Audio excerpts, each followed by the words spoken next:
Hi, I'm Alan Langford, and this is What the Fund, episode 24. The Watch What episode. What the Fund is a critical review, sometimes humorous, hopefully humorous review of crowdfunding projects, most of which are failing. I try to do two failing projects and one successful project in each episode.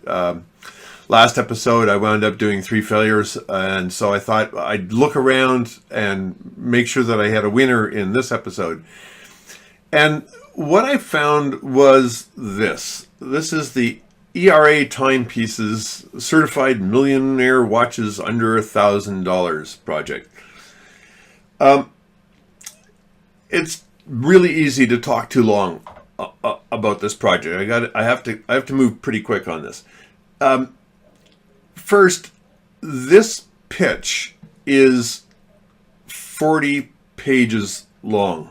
It runs on and on and on. It reminds me of the pitches you get from these get rich, learn how to market online or learn how to do this or improve your life. And you get these pitches that go on and on. They're full of testimonials and then, free ebooks, and you get the free ebook and that'll get you to take the online video course for $100. But the secrets are really in the live course that's $300, but those are only the first level of secrets. The real secrets are in the $1,000 course that tells you about the real secrets that are in the $3,000 course, and that just goes on. It's just a way to suck money out of people. So I like to call those pitches toilet paper pitches, because they're like a stream of toilet paper. They just keep going and going and going and going. They never really seem to end. This reminds me of them, but so far it's a very successful project. They wanted to raise $12,000. They've raised $709,000. They have 669 backers. They're selling these fancy ass watches with these movements in them called tourbillons or tourbillon or something. It's a French word, and I'm not sure of my pronunciation on this. And so they've sold most of their levels. Actually, their low levels, which are not cheap, they're $1,000, $2,000. They haven't sold very many of, but they have sold these diamond encrusted versions. At $5,000 each. So the pitch starts by talking about how these millionaire watches are pretty expensive. They're a $35,000 model is low end, and here's all these watches that people are selling for $100,000 or $200,000. Here's one for $513,000. So without using a lot of time, they talk about how this tourbillon mechanism is the thing that makes these watches special, and how the luxury brands would have you believe that they're the only ones who can make them, but really, as it turns out, there's just a few shops that do this. They're independent, and it takes hundreds of hours to build one of these watches. And that the luxury brands, where's the image here?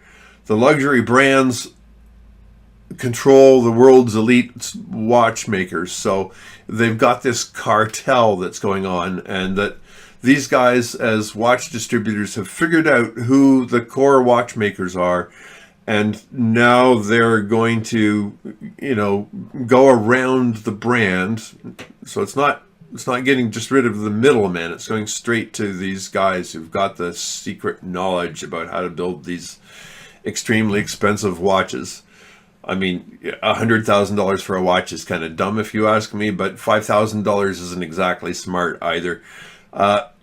So the key to this thing is this mechanism. And you would think that aside from getting your diamond encrusted model and your fancy wooden box to have your showpiece watch in, that this must be one hell of a functional watch. and you get down, oh, here's our wonderful reviews of how great their beta testers found these watches. Sort of like a toilet paper pitch, isn't it? The specifications, this is the one that I like the best. Accuracy, plus or minus 25 seconds a day.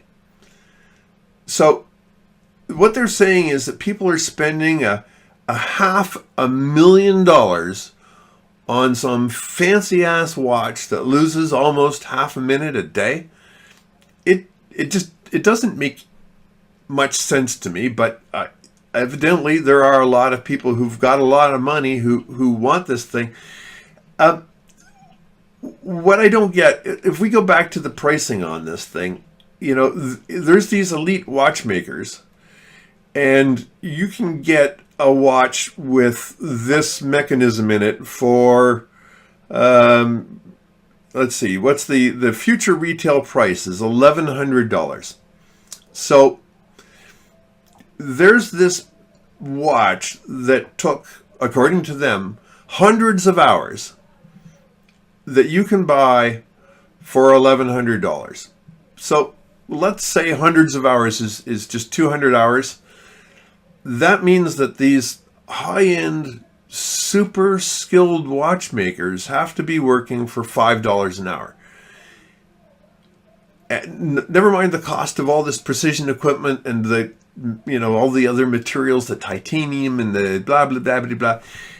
There's just something that stinks about this one. I am going to be interested in tracking it as it goes in. I almost want to put in, $10 without a reward just so I can keep track and see exactly how this project does or doesn't make it to delivery and where that $700,000 go. But I don't think I'd be investing in this one. So here's my summary. It's a well done concept. Evidently, they've raised $700,000. There's clearly a market for this. It boggles me that there is, but there's obviously a market. What it is questionable, because I just don't think that master watchmakers are going to be working for $5 an hour. And it's the same thing. How they plan to do this, they haven't really described a lot. They haven't described really. They haven't disclosed anything. All they're doing is they're saying that they're breaking a cartel, but it's just like the diamond cartels. If somebody finds a mine that produces nice, high-quality diamonds, and then they go out to say, hey, we're going to start selling this at closer to our cost, and we're going to depress the diamond market and all that kind of stuff. All that happens is that the big guys come in and buy pieces of those organizations and maintain the cartel. So I would think that these guys' strategy is just to get bought out by the luxury brands and paid to shut up. But, hard to say. Now, it's this guy who's a watch aficionado. This doesn't give me a lot of confidence. The levels, if the watches are real, then I guess if you want to spend $2,000 on a watch or $1,000 on a watch or $5,000 on a diamond-encrusted watch, that's your business. I can't offer opinion on that. The plan is obviously good because they're successful. So funding levels look great for them. I'd be a little concerned that they're going to take their $500,000 and run away, or their $700,000 and run away. And the big problem is there's just no way to fact check any of this information. Even the articles that they link to and all that, they don't link to. The articles that they put in screenshots of, they don't link to. So you really have to believe the whole toilet paper pitch to buy in on this. And it's just a little boggling that $700,000 worth of people have done that. So that is it for this episode of What the Fund. I'm funding this project through Patreon. If you enjoyed the episode, I wouldn't mind if you went and visited Patreon and took a look at some of the ways that you could make this sustainable. I'll have the project link in the description. And please, depending on where you are, subscribe, follow, bookmark. And if you have something positive or otherwise to say, please leave a comment, and I'll get back to you as soon as I can. Thanks a lot.